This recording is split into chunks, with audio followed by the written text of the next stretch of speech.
Viajeros del tranvía, un paseo por los comienzos de nuestro teatro. Transitando juntos las calles del recuerdo. Escuchando historias de voces olvidadas. Curiosos que descubren con sorpresa el paisaje porteño de los arrabales. Un encuentro. Encontrarnos. Comunicate con nosotros.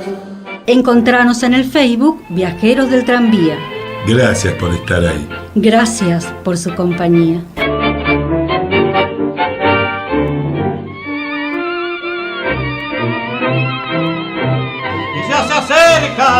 Saludando por la ventanilla, intentando robar protagonismo, nuestros actores.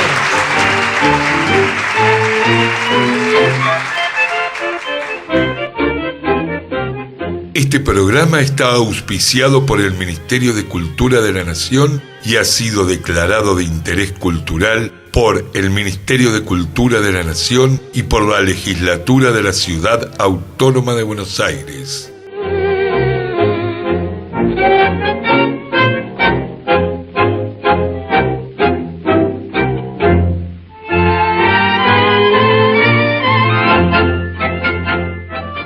De las aguafuertes porteñas de Roberto Art, El hombre corcho.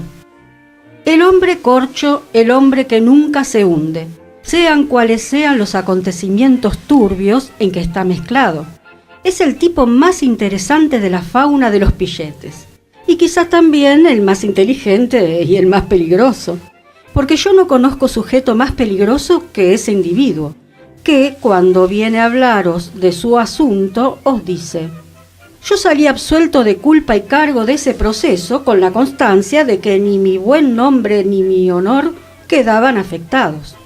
Bueno, cuando malandra de esta o de cualquier otra categoría os diga que su buen nombre y honor no quedan afectados por el proceso, pónganse las manos en los bolsillos y abran bien los ojos, porque si no, les ha de pesar más tarde. Ya en la escuela fue uno de esos alumnos solapados, de sonrisa falsa y aplicación excelente, que cuando se trataba de tirar una piedra, se le alcanzaba al compañero. Siempre fue así, bellaco y tramposo, y simulador como él solo. Este es el mal individuo, que si frecuentaba nuestras casas convencía a nuestras madres de que él era un santo, y nuestras madres, inexpertas y buenas, nos enloquecían luego con la cantinela. Toma ejemplo de fulano, mira qué buen muchacho es. Y el buen muchacho era el que le ponía alfileres en el asiento al maestro, pero sin que nadie lo viera. El buen muchacho era el que convencía al maestro de que él era un ejemplo vivo de aplicación. Y en los castigos colectivos, en las aventuras en las cuales toda la clase cargaba con el muerto, él se libraba en obsequio a su conducta ejemplar, y este pillete en semilla, este malandrín en flor, por A, por B o por C, más profundamente inmoral que todos los brutos de la clase juntos, era el único que convencía al bedel o al director de su inocencia y de su bondad. Corcho desde el aula, continuará siempre flotando, y en los exámenes, aunque sabía menos que los otros, salía bien, en las clases igual, y siempre, siempre sin hundirse, como si su naturaleza física participara de la fofa condición del corcho. Ya hombre, toda su malicia natural se redondeó, perfeccionándose hasta lo increíble, en el bien o en el mal. Nunca fue bueno en lo que la palabra significaría platónicamente.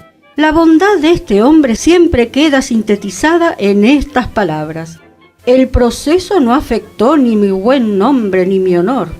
Allí está su bondad, su honor y su honradez. El proceso no los afectó. Casi podríamos decir que, si es bueno, su bondad es de carácter jurídico. Eso mismo, un excelente individuo, jurídicamente hablando. ¿Y qué más se le puede pedir a un sinvergüenza de esta calaña? Lo que ocurrió es que flotó como el maldito corcho. Allí donde otro pobre diablo se habría hundido para siempre en la cárcel, en el deshonor y la ignominia, el ciudadano corcho encontró la triquiñuela de la ley, la escapatoria del código, la falta de un procedimiento que anulaba todo lo actuado, la prescripción por negligencia de los curiales, de las aves negras, de los oficiales de justicia y de toda la corte de cuervos lustrosos y temibles. El caso es que se salvó sin que el proceso afectara su buen nombre ni su honor. Ahora sería interesante establecer si un proceso puede afectar lo que un hombre no tiene. Donde más ostensibles son las virtudes del ciudadano corcho es en las litis comerciales, en las trapisondas de las reuniones de acreedores, en los conatos de quiebras, en los concordatos, verificaciones de créditos, tomas de razón y todos esos chanchullos donde los damnificados creen perder la razón.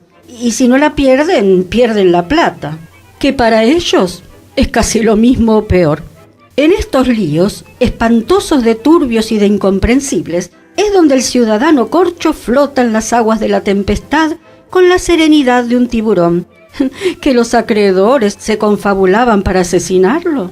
Pedirá garantías al ministro y al juez. ¿Que los acreedores quieren cobrarle? Levantará más falsos testimonios que Tartufo y su progenitor. ¿Que los falsos acreedores quieren chuparle la sangre? Pues a pararse, que si allí hay un sujeto con derecho a sanguijuela, es él y nadie más. ¿Que el síndico no se quiere acomodar?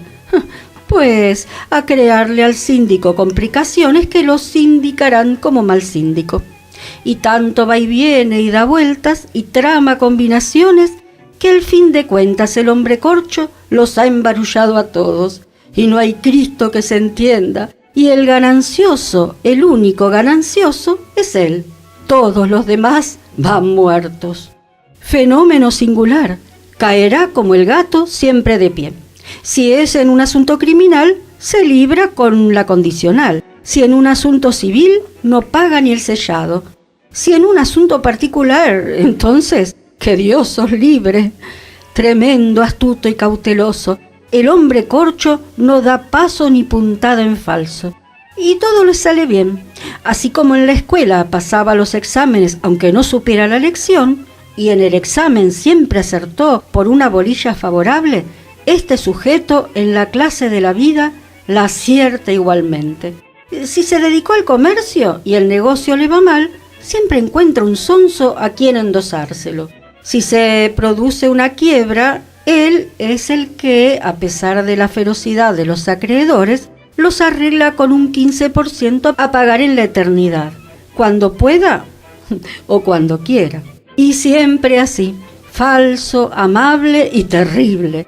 Prospera en los bajíos donde se hubiera ido a pique o encallado más de una preclara inteligencia. ¿Talento o instinto?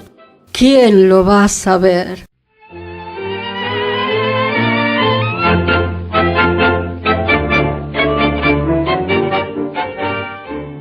Comunicate con nosotros a través del Facebook Viajeros del Tranvía. Danos tu opinión y decinos datos que conozcas acerca de todo lo que estamos hablando. También podés a través de nuestro correo electrónico viajerosdeltranvía@gmail.com. Y además te invitamos a conocernos un poco más en nuestro blog www.viajerosdeltranvía.blogspot.com. Hola, buenos días a todos. Vamos a escuchar un poquito de todo lo que vinimos diciendo durante este año 2017, el año pasado ya. Recientemente hemos pasado al 2018, entonces quiero que podamos volver a escuchar no solo estos sainetes que forman parte de nuestro archivo de sainetes, que los hacemos rodar, que se vuelven a escuchar, que los estamos difundiendo en forma continua en este programa y en nuestro canal de YouTube. Y también quiero volver a escuchar algunas de las cosas que hemos dicho en ese 2017 que se ha ido hace tan poquito. Vamos a escuchar algunos fragmentos de nuestras entrevistas.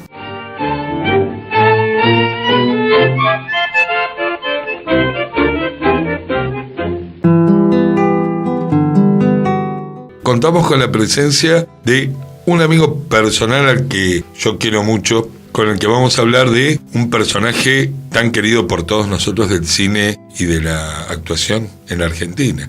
Presentalo. ¿Lo presento yo? Sí. Bueno, mi amigo se llama Rodrigo y su apellido, les va a sonar bastante, es Murúa. Rodrigo Murúa, el hijo de Lautaro Murúa, un grandísimo actor argentino-chileno, diría yo, chileno-argentino, ¿me lo vas a aclarar? Bueno, pero apropiado por los argentinos, porque cuando vienen uruguayos como China Zorrilla o vienen chilenos como Lautaro Murúa, cuando están acá son argentinos. Dirían los Quila de Transandania, ¿no?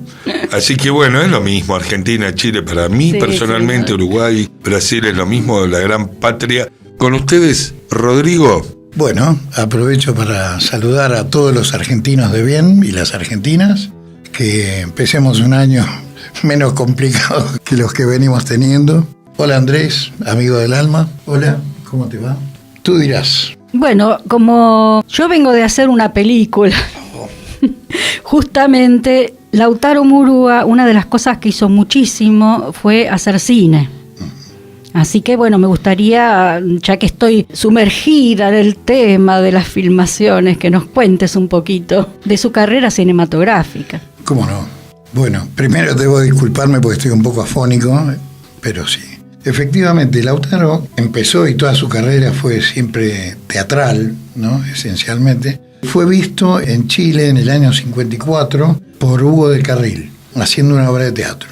Él era muy chico, en ese momento tenía 20 años creo, y Hugo quedó muy impactado por la actuación de él, que tenía un papelito en una obra, el típico papelito, la cena está servida, pero que en una de esas funciones es como que tiró todo por la borda y dijo, la cena está servida y voy a aprovechar para decirle, él empezó a hablar al intérprete, que su mujer lo pasa muy mal y que no sé qué, bueno, y el teatro se cayó abajo en un aplauso, porque también hay que ver que Lautaro, que ya era conocido entre la gente joven, entonces iban muchas chicas a verlo, solo para verlo.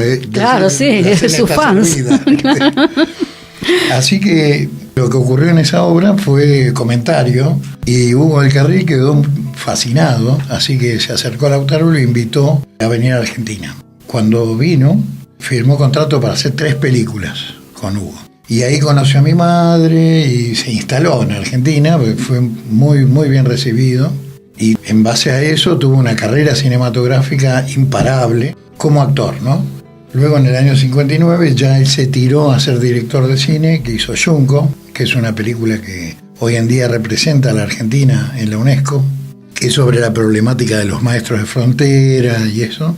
Y después realmente, al ganar un premio con Junco, el premio Estrella de Mar en Mar del Plata, Lautaro hizo un descargo, así como lo que pasó ahora con Echarri y la mujer. Él hizo un descargo y una especie de reclamo a los productores. Y eso, por un lado, lo hizo ganar popularidad con la gente que apreciaba eso que él estaba diciendo, pero por otro lado le hizo ganar opositores, digamos, o enemigos, sí, respecto a los grupos, sobre todo economicistas, ¿no? Claro. Entonces, bueno, eso le dificultó hasta el final de sus días la carrera en algún lugar, porque hubiera sido mucho más prolífero. Realmente era una persona fascinante, muy creativo, muy simpático, muy inteligente, muy capacitado. Era melómano, un tipo que sabía de medicina, de aviación, de dibujo, de pintura, de música, de escultura. O sea, era una cosa tremenda. Y cuando estaba en el teatro realmente dominaba la escena. Claro. Dominaba, ¿no? Sí, sí. A veces yo me sorprendía porque es como que no necesitaba ni ensayar. Él iba y veía el trabajo de todos los demás. Y luego iba e insertaba su trabajo en eso de una manera que era absolutista, ¿viste? Una cosa muy fuerte. Cuando él comenzó acá en Argentina, 2 años antes había estado en Londres, trabajó en el Royal Theatre, entonces tenía otra concepción del cine. Viste que en los años 50, en los años 60, había mucho de esa copia de Hollywood. Claro, sí. ¿No? No sé, Karl Malden, no sé, esos actores, viste, William Holden. Entonces a él no le gustaba mucho eso.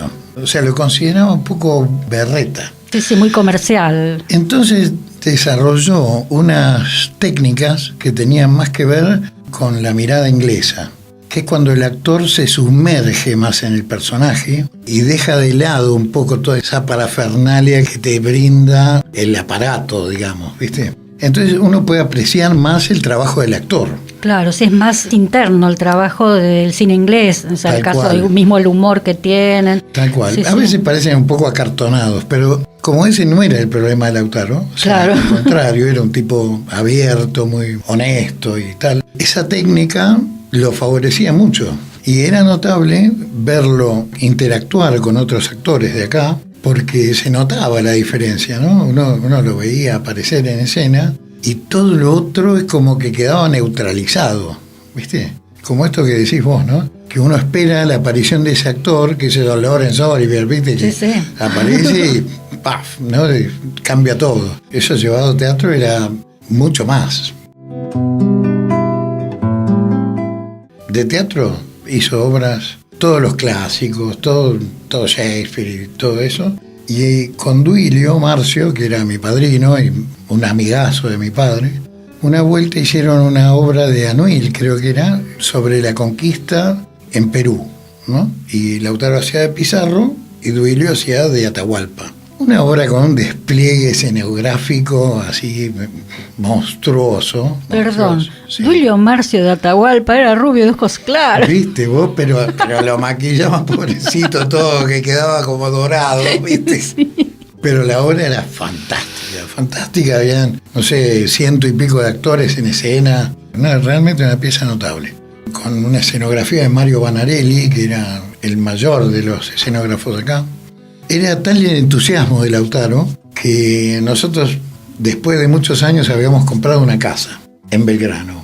Hermosa casa. Y Lautaro la empeñó, ¿viste? Ah, sí, se hacían esas Por la cosas. producción, y la perdió, obviamente, porque viste, el teatro no es tan redituable como el cine, ni mucho menos. Claro. Y eso que la obra se hizo en San Martín, con el escenario que giraba, y tenía esa cosa, ¿no? A pesar de que no era apostador, no gustaba el juego ni nada, pero tenía esa cosa de jugársela por lo que él creía que era. Yo sé que muchos cineastas lo han hecho para sus películas, como Torres Nilsson. Muchos vendían casas, departamentos, autos. Generalmente en el cine se hacía mucho Sí. eso. Algunos pasaba que no lo recuperaban. Vos sabés que tengo la sospecha de que eso que acabas de decir está muy relacionado, porque Torres Ríos, que era el padre de Babsi, de Torres Nilsson, Sí. era el padrino de mi papá. Claro. Y Babsi, o sea, Torres Nilsson, era el padrino de mi hermano, Ah, Pablo. Sí. Y Beatriz Guido, la madrina. Entonces, Lautaro generalmente adoptaba esa lógica que le tiraba a Torres Nilsson, Claro, porque sí, sí. eran como hermanos. O sea, porque en ese teatro aspecto. no se hacía tanto, pero en cine se hacía Claro, más. claro. Entonces Sí. se ve Lo que- contagiaron. Sí, el pobre Duilio también, que puso sus cuadros y qué sé yo, también perdió un montón. Todos perdieron, pero bueno, era un poco así, ¿no? Jugársela. Hoy en día uno ve que actores mediocres van con todo asegurado Claro. y tienen ganancia después. Sí. Es una cosa increíble. ¿sí? Sí. Pero bueno, es así. Perdieron los directores, los actores y ganó el público, por Tal lo que cual. veo. Hoy en día ganan los actores, por lo menos, no sé si está bien o mal en cuanto al producto, porque a veces también tanta comodidad y tanta seguridad hace que el actor no arriesgue, porque hay actores actualmente que determinada obra no la hacen si no le dan los números de lo que él quiere ganar. No está el amor al teatro, a la Claro. obra. Bueno, viste que hablábamos de Junco, que como la primera película que dirigió Lautaro, y en Junco se juntaron 3 amigos, pidieron película que les regaló el Instituto Sarku de Russo, les regalaron no sé cuántos miles de metros de película Ilford vencida. Estás diciendo película, estamos hablando de celuloide, en aquel tiempo, ahora se hace digital. Obviamente. Era, digamos, como el rollo de la cámara que se usaba antes, Tal cual. que uno lo ponía, que a veces se velaba, que después había que revelar. Tal O sea, de cual. la misma forma se filmaba con los rollos de película. Exacto. Virgen, y, o sea. y las cámaras eran como una caja de zapatos, así, donde los rollos tenían 3 minutos. de Claro, sí, duración. sí, que después había que cortar, editar, y Exacto, claro, sí, sí, exacto. todo un trabajo. Y bueno, ellos se fueron con ese material a Santiago del Estero y filmaron una película que es un poema, ¿viste? Ahí es cuando uno se da cuenta que en realidad lo que importa es el mensaje y no tanto la producción. Claro, ¿viste? Sí. O sea, a veces uno ve películas que dice, pero ¿cómo gastaron 300 millones de dólares para hacer esto? ¿Viste? Para hacer efectos especiales. Una lagartija gigante que anda corriendo por la ciudad, rompiendo todo, ¿no? ¿Viste? Lo interesante también de esa película fue que fue una denuncia, es una denuncia social respecto a la postergación y al abandono de millones de argentinos que estaban en la zona del norte, del noroeste, que pasaron muchísimos años y eso no había cambiado. Entonces una vez, en el año 95, le hicieron una entrevista a Lautaro en Uruguay. Y un periodista le pregunta, pero usted, Murúa, ¿por qué teniendo toda esa capacidad, por qué es que hace cine de protesta?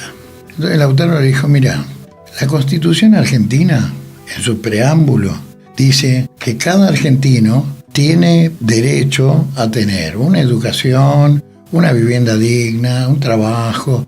En la medida que eso no esté, yo voy a hacer cine reclamando eso. Una vez que eso esté, que los políticos se ocupen del mundo. Claro. Mientras tanto, tenemos que alcanzar eso, digamos, lo mínimo constitucionalista. Hay que saber que esas son las cosas mínimas. Como hoy que uno ve que le recortan derechos a la gente, ¿no? Es realmente un retroceso e inaceptable, porque ha costado miles de vidas, miles de persecuciones, de horrores, conquistar esto que habíamos logrado y que ahora se lo están quitando de nuevo a la gente, ¿no? Sí, hace muchos años que se vienen quitando derechos, desde el 1900 que uno lee un poquito de historia, sí. Los trabajadores habían logrado, porque antes ni siquiera existía el sábado, el domingo para descansar para muchos, Exacto. Y bueno, de a poco se van sacando, no es de ahora solamente, digamos, como que lo he visto, Seguro, cómo se han ido perdiendo derechos cada vez más. Y también hay que acordarse, por ejemplo, de la Constitución que hizo Perón en el año 49, los cambios que proponía, y que eso lo quitaron todo, o sea, reformaron nuevamente la Constitución, quitaron todo eso y solo quedó un semiartículo, que es el 14 bis, Sí. que no se había tampoco implementado ni en el 10%, y que se implementó en las últimas décadas, sobre todo con Néstor y Cristina, pero que ahora nuevamente hay un retroceso con respecto a esa reconquista, digamos, ¿no? Claro. O sea que estamos en un ir y venir que no ayuda a nadie, o sí, debe ayudar a unos pocos, pero que no ayuda a los argentinos en general, ¿no?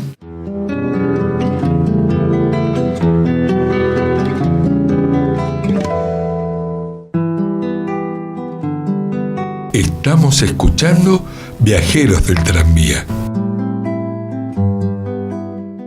Yo no sé qué me han hecho tus ojos, de Francisco Canaro.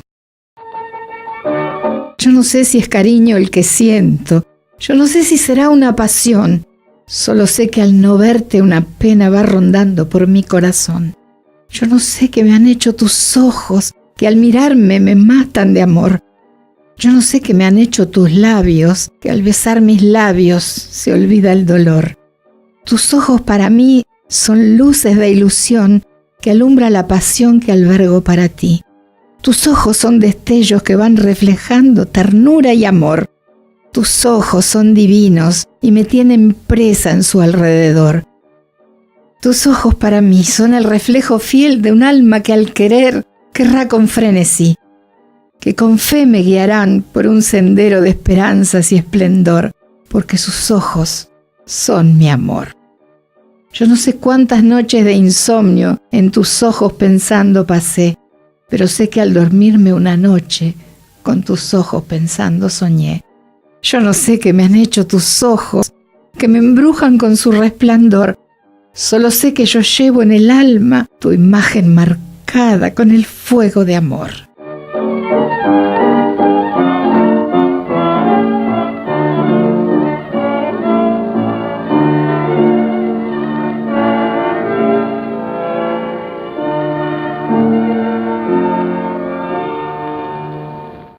De Homero Mansi, Te lloran mis ojos. Como 100 estrellas que jamás se apagan, brillan tus recuerdos en mi corazón. Ellos me regalan la ilusión del alba en la noche triste de mi corazón. Me cubrió los ojos un borrón de niebla, me perdí en las sombras oyendo tu voz, y en la soledad de mis tinieblas solo me acompaña tu adiós. Mis ojos se durmieron cuando era tu amor, el dulce rumor de un canto sereno. Mis ojos, que nunca, nunca, nunca habrán de verte, sin poderlo remediar, se esconden para llorar. Eran mis pupilas como 2 espejos donde se miraba tu felicidad. Castigó la noche, se quedaron ciegos, y quedó en la sombra quebrado el cristal. Vuelven tus palabras con la voz del viento, ilusión amarga que me hace pensar que hoy me encuentro sola, que estoy lejos, que solo te puedo llorar.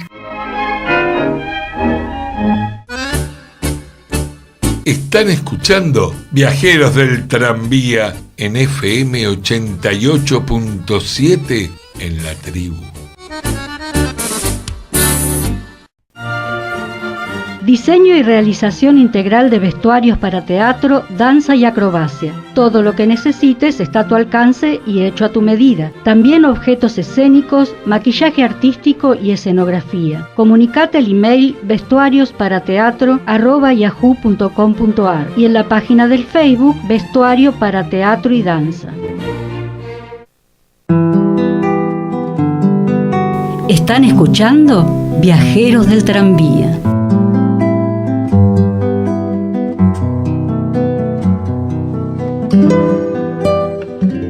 Viajeros es un programa de difusión de teatro independiente. Acercanos la información del espectáculo que estés haciendo para compartirlo con nuestros oyentes.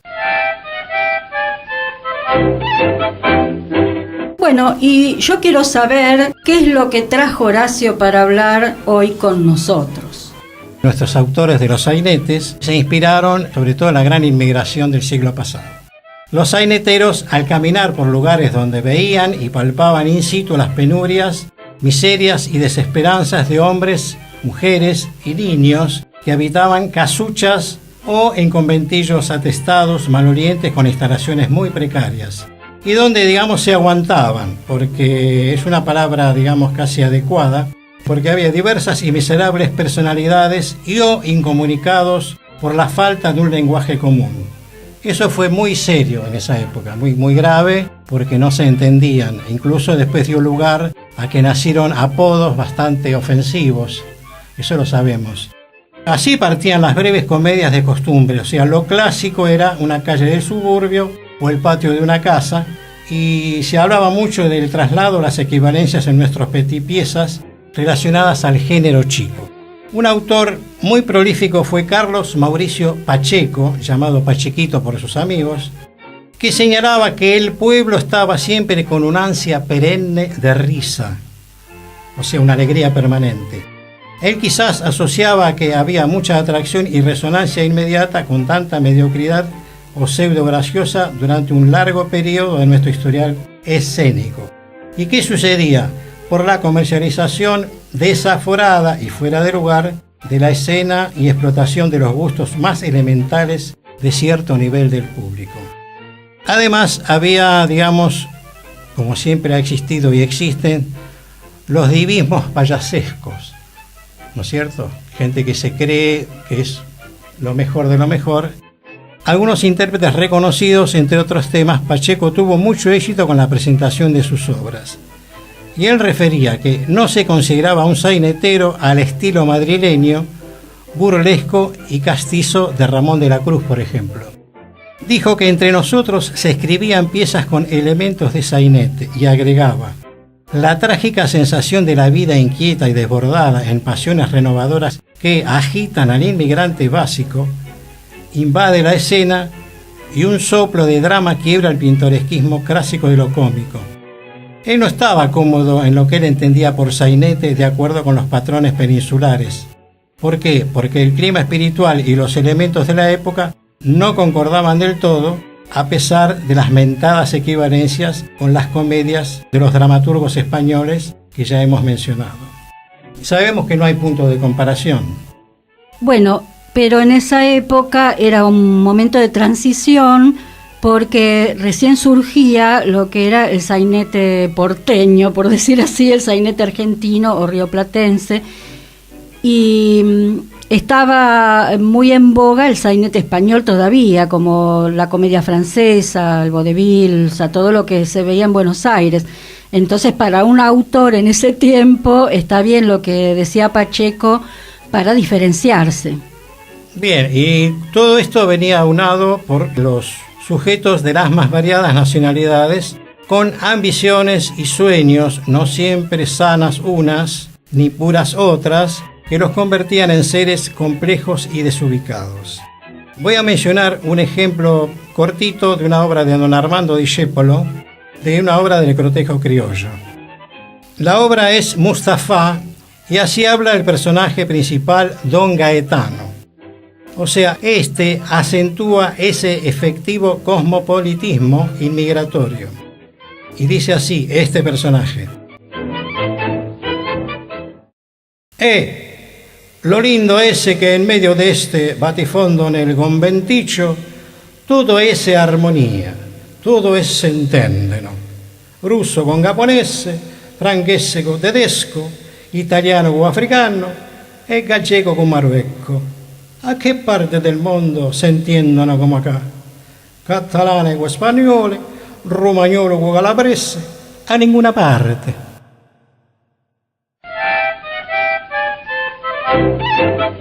Ay, qué lindo. Me trajiste el recuerdo del 2013, cuando hice Mustafá, y el director Hugo Álvarez hacía de don Gaetano, que le salía divino. Sí, para concluir entonces digamos que no se trataba del simple reflejo exterior, sino de la captación veraz y profunda de las angustias y resentimientos que, por egoísmo, ansiedad, recelo y, por qué no, por ser mala entraña, el inmigrante llegaba a estas tierras donde vivía y hasta moría ahí. Hay una estadística curiosa. Todos o casi todos los protagonistas de las obras más importantes del Cortejo Criollo son de procedencia itálica. Eso lo han notado. Bueno, se supo entonces que no es casualidad y responde a una conformación temperamental y como se ve reflejada en la dramática italiana. Me recordó a... Yo tenía una amiga en la infancia que la madre era italiana, pero ya hacía bastante que estaba en Argentina, pero cada vez que la venía a buscar decía: Cristina, non ne vamos, Cristina, non ne vamos. Y era, nos vamos, ¿no? Y con ese, non ne vamos, Cristina, non ne vamos, nos tenía podridas todos en casa, non ne vamos, Cristina. La cargábamos a mi amiga Cristina. Non ne vamos, Cristi, non ne vamos, Cristi. Bueno, ahora que hace referencia a Carlos Pacheco, yo quería comentar que trabajé en una obra de Carlos Pacheco que se llama El diablo en el conventillo. Mi personaje era Seferino, que era uno que se hacía el guapo, pero era miedoso en el fondo. Y están esos personajes que él acaba de mencionar, la italiana, bueno, la española, la rica. Bueno. Y quienes acaban de hablar son dos invitados nuestros, que es Nina Giannuzzi y Fabio Verón, que los hemos invitado a venir nuevamente a este programa para compartir un poquito con ellos, y porque nosotros siempre invitamos a que vengan otros actores además de los que conformamos el equipo, para que estén en Viajeros y formen parte de alguna manera, nos acompañen en este programa que es de actores hecho por actores. Muy bien. Bueno, y justamente ahora que Horacio ha nombrado a Discépolo, yo quería compartir con el público que estoy ensayando en el Teatro Arlequino Babilonia, dirigida por Germanakis y Raúl Barone, y es una obra de Discépolo, justamente, y hago de la francesa Madame Charlotte. Me dicen Carlota, pero yo sé que soy Madame Charlotte. Con doble T. Con doble T. Y bueno, cuando estrenemos, por supuesto que los voy a invitar. Les estoy siendo infiel a mis compañeros de Viajeros, que hemos terminado de grabar El Barbijo, pero por mi lado, como hace Nonel, hago otra obra sin ellos. Está bien. All right. Bueno, y ustedes son testigos de mi infidelidad con el grupo. Nosotros somos partidarios, Ana, de la cultura en general, por eso estamos auspiciados por la Secretaría de Cultura. Bueno, no solamente de la Secretaría de Cultura de la ciudad, sino también del Ministerio de Cultura. Pero hago en este momento la invitación pública a estos dos actores que vinieron hoy para el día que nos den la distinción de la legislatura, que además va a haber festejo. Sí. Porque el ministerio lo que hace es te manda una carta que te la pasa, viene el cartero, te la pasa por debajo de la puerta. Sí, es verdad. Y tenemos, bueno, del ministerio han sido declaradas por nuestra gestión las obras de Grotesco y de Sainetes. Por otro lado tenemos el auspicio del ministerio y por otro lado la declaración cultural de nuestro programa, eso desde el año 2014, 2015. Bien.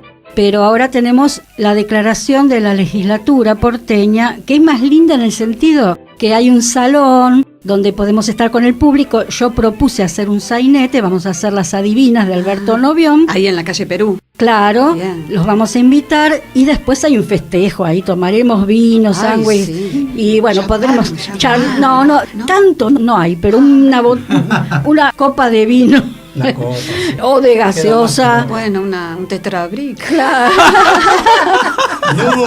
No, el vino es mejor que eso, pero bueno, digamos, champán no hay. Salvo que llevemos nosotros. Veremos, pero bueno, están convocados. Vamos a hacer una invitación no solo a quienes participaron en las entrevistas, a quienes participaron en los sainetes como actores y también al público en general. Y vamos a poder festejar un poquito más, reunirnos, charlar después del evento, digamos, en el momento que se sale del salón, que termina el sainete. Bueno, después saldremos ahí a otro lugar, otro espacio que tienen como una especie de hall, no sé cómo hablar, o sea, está entre todos los salones como una recepción. Entonces, bueno, los invito ahora para festejar. Al lobby, diríamos. Claro, sí. ¿no? Sí. Bueno, yo quería saber si ustedes en algún momento hicieron sainetes o hicieron grotesco. Sí, yo hice sainete en el Teatro Luis Abel. Y vos también, sí. Claro, juntos. Sí. Claro, hicimos el patio de Carlota, una obra muy divertida, con muchos personajes, donde a él al día de hoy lo siguen cargando por una cuestión de la manguera que venía enroscado venía en el cuello enroscado una manguera, porque era un hombre muy viril, ¿viste? Y era eso, claro. Después lo describo. Claro. Y yo hacía de monja y de directora. Después en el teatro me ascendieron y me dieron un protagónico como prostituta en otra obra que hice. En el teatro es así, sí, y en la vida a veces también. Sí, no sé qué habrán visto, entonces bueno. Yo le veo la cara al señor y bueno, me pongo colorada, sí. Hice de prostituta que tenía unos romances con el verdulero, el encargado, me encerraba en el placar, bueno. 2 obras muy divertidas, uno era un vodevil, el otro fue un sainete. En el sainete lo tuve compañero, aquí a Fabio Verón.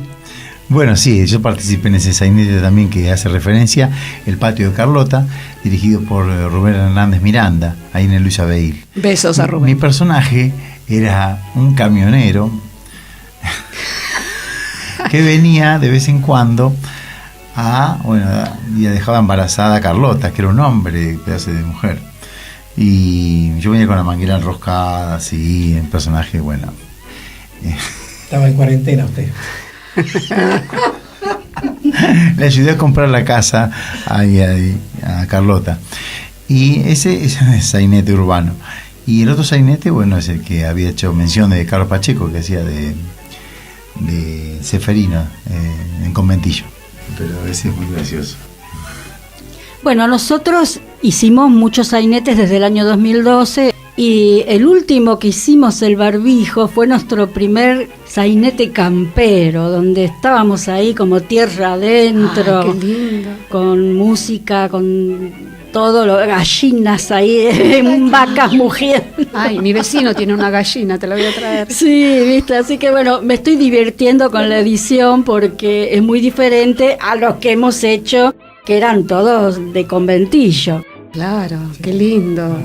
O sea, campestre, más campestre. Más claro, en el campo, es claro. Una provincia del sur que yo me lo imagino en La Pampa, o Neuquén, en alguna provincia así, sureña, Sí. sucede ahí. Y bueno, en la época, por supuesto, de los sainetes del 1890, del 1900, Sí. 1910, o sea, hasta el 1920, en esa época abarca más o menos la historia. Porque una cosa es cuando son escritos los sainetes, cuando son estrenados.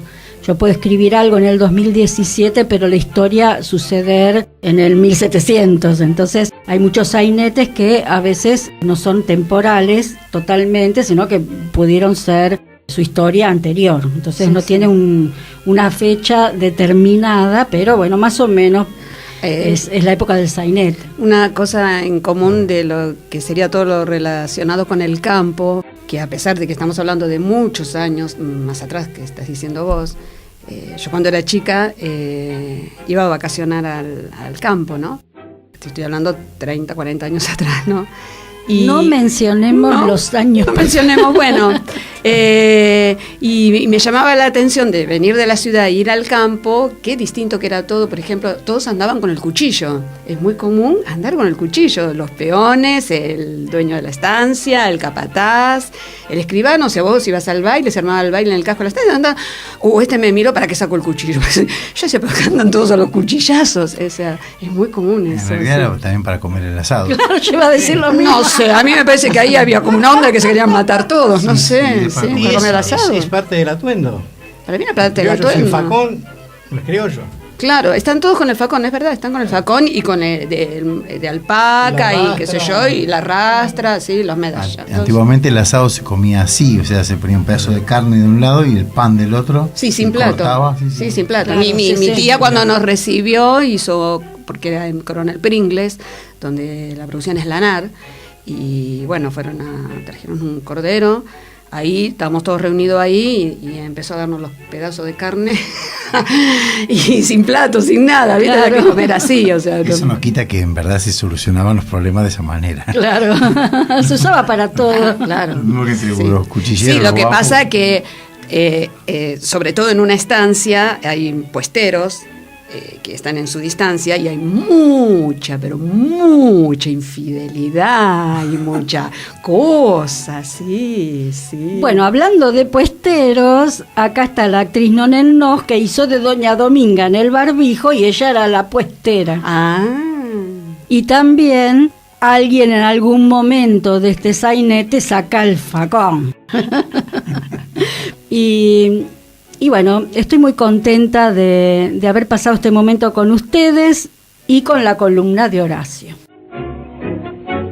Con letra de Manuel Romero, aquel tapado de Armiño.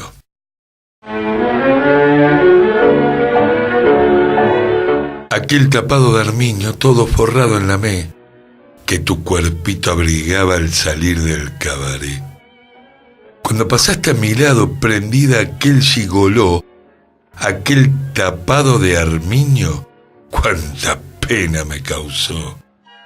¿Te acordás? Era el momento culminante del cariño. Me encontraba yo sin vento. Vos amabas el Armiño.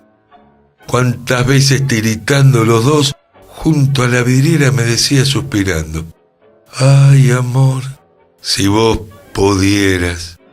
Y yo con 1000 sacrificios te lo pude al fin comprar. Mangué amigos y usureros y estuve un mes sin fumar. Aquel tapado de Armiño, todo forrado en la me, que tu cuerpito abrigaba al salir del cabaret. Me resultó al fin y al cabo más durable que tu amor. El tapado lo estoy pagando y tu amor ya se apagó. Aquel tapado de Armiño, todo forrado en la que tu cuerpito abrigaba.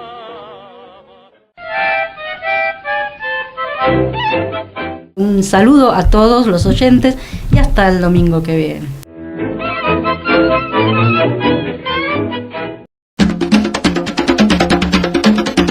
Esperamos que el programa les haya gustado. Y desde ya quedan todos invitados a viajar con nosotros en este tranvía la próxima semana. El próximo domingo, en un nuevo encuentro con el grupo Infraganti.